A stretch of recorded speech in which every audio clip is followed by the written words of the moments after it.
All right. Welcome. Thank you, thank you. Hi.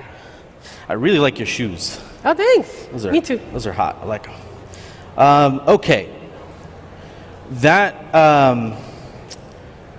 The title, so Vice President of Environment Policy and Social Initiatives. Yeah. It covers a lot of ground. It does. There. It does. And that was expanded after you came on, right? You came on as primarily covering the environmental issues that Apple would face, right? Yeah, that's right. That's right.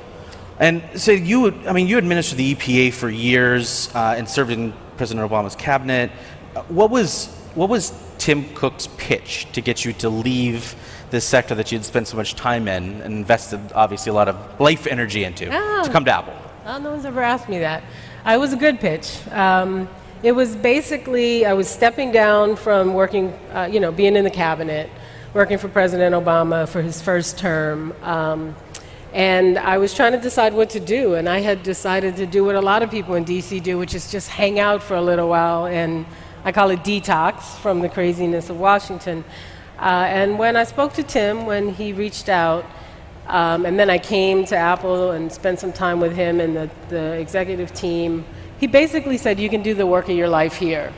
And the work of my life has been around the environment and environmental justice, which to me is, almost the earliest form of social justice, the first breath you take and the water you drink and what that does to your health and educational outcomes, right, and your development.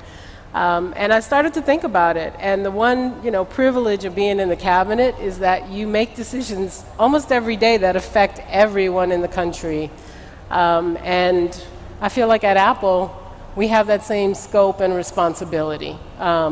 We don't have to impose it, but one of the things we can do is show that the business decisions around being sustainable and responsible are actually good business decisions, and that really resonated for me. Right, so maybe a practical application of the things that you've been talking about as far as regulation to the corporate environment. And what bigger project than Apple, right? Yeah, and probably further than just practical, this idea that you can get it done faster. You can make change that can stick. You can be a leader, and we're certainly not the only ones out there. But regulation, to me, has always been about setting a floor so that people who go beyond it or who are doing the right things don't get penalized economically or in the marketplace for it. But that should not be where businesses stop. And innovation is all about recognizing that you have to meet some floor, but there's no ceiling. Yeah, I mean, that dovetails with the subject of the current administration's EPA. So you have an EPA, you have an EPA that is obviously taking a different direction, and some might say kowtowing to the corporate interest in terms of setting lower bars instead of higher bars, or backing off when they should be paying more attention. So in this environment, do you feel that it's Apple's responsibility, and companies like Apple, but Apple's responsibility to set those bars themselves and go above and beyond the letter of the law? I absolutely think companies should lead, and leadership matters in times like this. I also, two other points though. I don't think corporate leadership, small business leadership takes the place of a fair and just regulatory system. And the Environmental Protection Agency is, to me, an extension of the Department of Defense. It protects something really important in this country, which is a huge competitive advantage, which is we have clean air to breathe and water to drink and land to develop and build on or recreate in. Really important. And I just have to say, the EPA hasn't changed. There is, a leadership change, which is beyond politics in my mind. EPA has been run by Democrats and by Republicans, but it's never, in its history, and it's 40 plus years old, been run by someone who seems to be determined to do the one thing that could destroy its credibility, which is make it non-transparent. Every EPA administrator has committed to trying to regulate transparently, and we don't have that commitment anymore. And so it's not the EPA, it's that the leadership has decided to move away from the transparency that assures people that their health and their communities come first rather than somebody else's bottom line. And do you think that there's a way to create an environment among corporate entities that says, look, we know that the people at the EPA care, we want to influence this regulation to be more strict, but in a way that still feels intellectually honest. Because you're trying to like do business and make profit and do all that stuff, but you also want to, serve the goal of promoting environmental responsibility. Yeah, absolutely.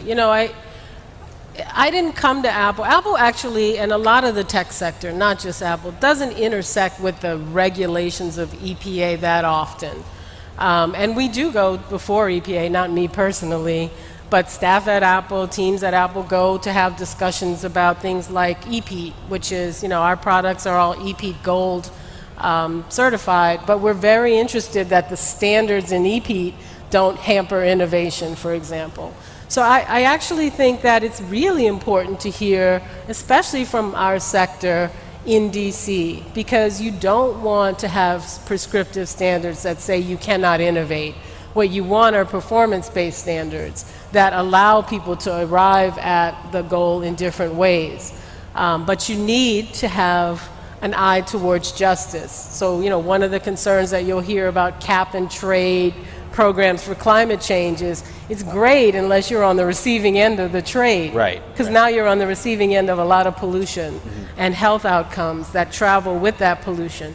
And so I think that government has to be this honest broker to make sure that everybody is participating in the prosperity that comes along with environmental protection. So yes, companies absolutely have the right to say this will impact me in a way which will not be good for, yes, my bottom line, but also for what you're trying to do. Right. Where I think that the buck should stop, frankly, is you don't have the right to pollute my air. You don't have the right to decide I'm willing to give up clean water so that you can make money. I don't think you have that right. Right. Okay, so let's get more granular on a particular subject that fits in with this. So that you mentioned EPEAT and standardizing and things like that. So one of the major, or not major, but ongoing, I would say, arguments about the way that Apple handles standardization is the repair versus replace argument. So the context is people say, hey, why don't you make your devices so that we can replace any part of them if we want to? So for longevity purposes, that will help the environment. Their argument is that is the best way to improve the environmental impact of these objects, is to make them repairable and last longer. And Apple has a different view, right? You view that Absolutely. That's not the right way to go. Well, I don't think you can say repairability equals longevity. Actually, to me, durability is a really important part of that. You want to get to the point where repairs are minimized. And so you have this tension between them, and I often say, if you're in the repair business, then repair seems like the answer. But actually, you have to look at the whole life cycle. And Apple has designed for some time around the idea of durability, around the idea that though we can release the latest and greatest product, your old product still works and has value. You can sell it, you can pass it down. We know our products have 2 and 3 owners and lifespans quite often. That's the norm. So I think what you have to do, and I'm an engineer by training, which was Tim's other pitch to me was, come on, you know you want to do this. Come back to your roots, but you have to look at life cycle. What's the life cycle impact on climate change? What's the life cycle impact on manufacturing and resource use? All That's the life cycle fair. from creating it all the way to the person using it through its life. Right, and I don't want to minimize that the customer experience it's really important. We make products, we sell them to customers. Our first thought is you don't need to repair this. When you do, we want the repair to be fairly priced and accessible to you. And we can do more and are doing more to make sure that we expand the world of Apple certified repair facilities and shops. That's a fair context. But to think about these very complex products and say the answer to all our problems is that you should be able to have anybody repair them and have access to the parts, I think is not looking at the whole problem. You think it's basically just a too myopic way of looking at it? I think the solution always depends on the question you ask. So if you ask a narrow question, I think that's a narrow solution. I think you have to ask what's really important here. In my mind, from an environmental standpoint, it's looking at the resources that it takes to make a product and moving to a circular use of those resources. They don't pass through the system once and then end up in somebody's landfill or somebody's drawer. Instead, there's incentive to you to get those resources back and work on reusing them, hopefully in product. So we're spending a ton of time and money. We announced in April that we're committed to a circular economy approach to manufacturing. That's going to be huge and hugely important, and I think it is, I think repair is a part of that, but it's only one piece of that circle. You know, the circle is everything from where you get the material to how you produce, to how you sell, how you interact with the customer, how you get that product back at end of life, whenever that is, and how you manufacture again from that material. So as a component of that circular system, where theoretically the goal, to be reductive, is that all of it maintains, it's a closed system and all of it comes back and gets renewed in new products, right? That's the individual goal, which I think you've already admitted that you don't know how you're going to get there quite yet, but you're working on solutions. So as a part of that, we look at one component is, like, let's talk about palladium or rare earth minerals, right? So if you look at that, do you think there's a business opportunity there for Apple to like stockpile these, or is it all about going right back into a new product? I think there's a business opportunity for people who are ready to really rethink recycling.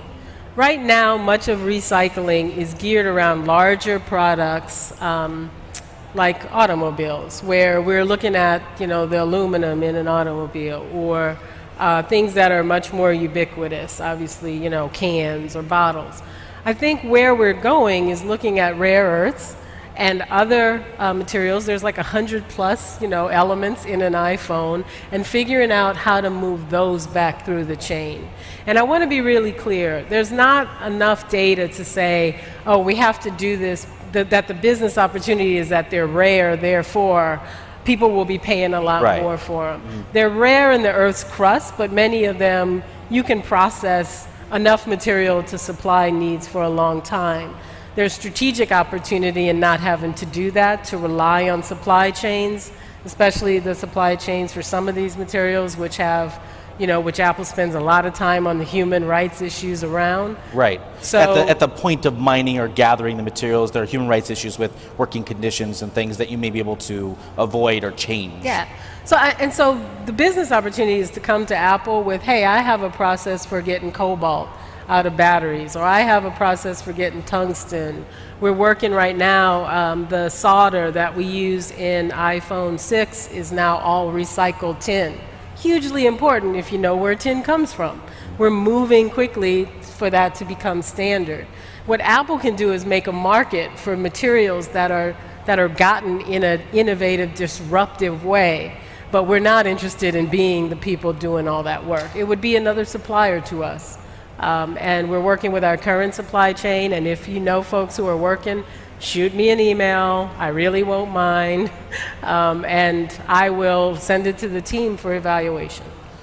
And so if you look at situations like the supply chain and working conditions at suppliers, working conditions at the points of mining these materials, and you say, look, we have a responsibility not only to take care of Apple's business, because it seems like at this point you've been vocal about it, that you're paying attention to it and auditing it, but do you have a responsibility to set standards that are then universally accepted? Government does.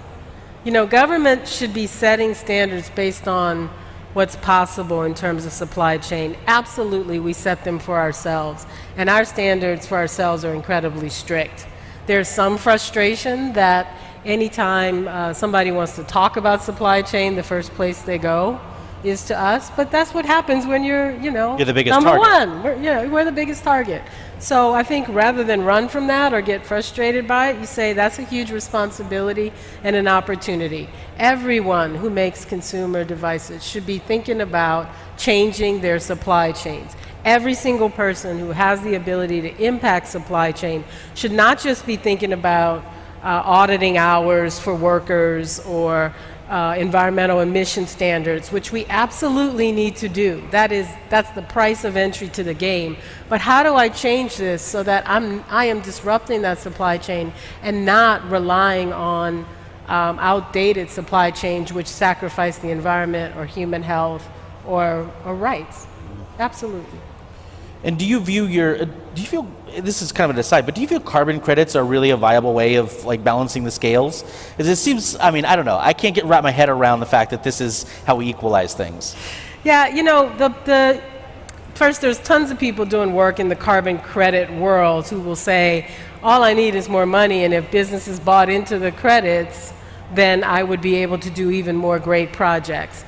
It is not the way we've chosen to approach it at Apple. We choose to do our own clean energy projects or invest in projects ourselves for accountability reasons. But I don't want people to think that if you're smaller, if you don't have the resources and the staff to manage, that your only option then is to like throw up your hands. There are, you know, in that case you want to look at accountability.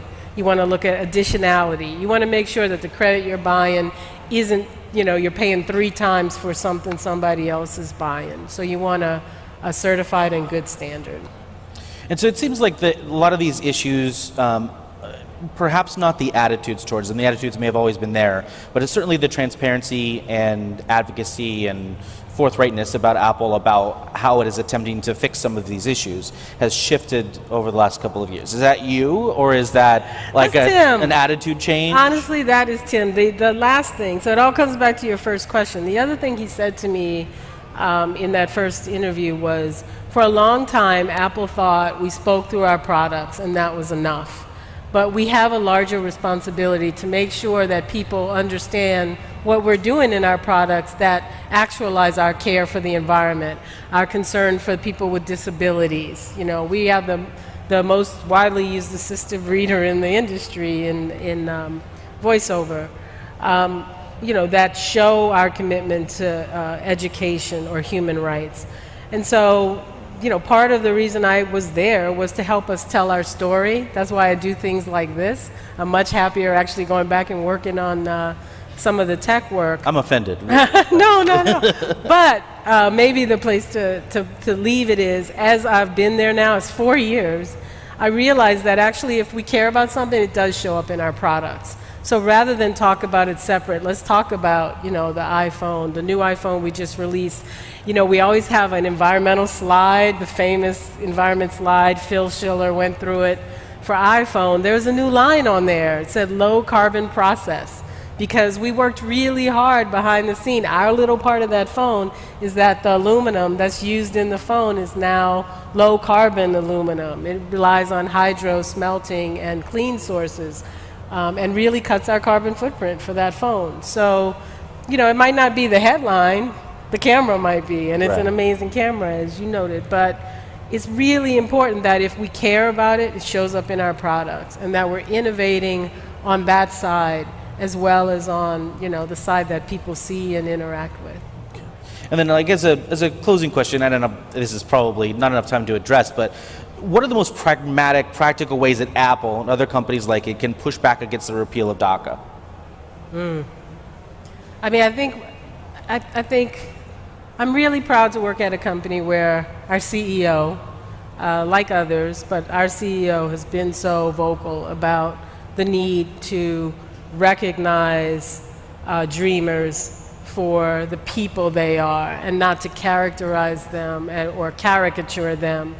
I think nothing should be off the table, but I also think that we need to be smart about reacting to what's actually happening. And there's some indication that discussions are happening in Washington, D.C., where they really should happen to try to fix this problem. And I also think the most important thing probably, and I can't speak because I'm not a dreamer, is to support them.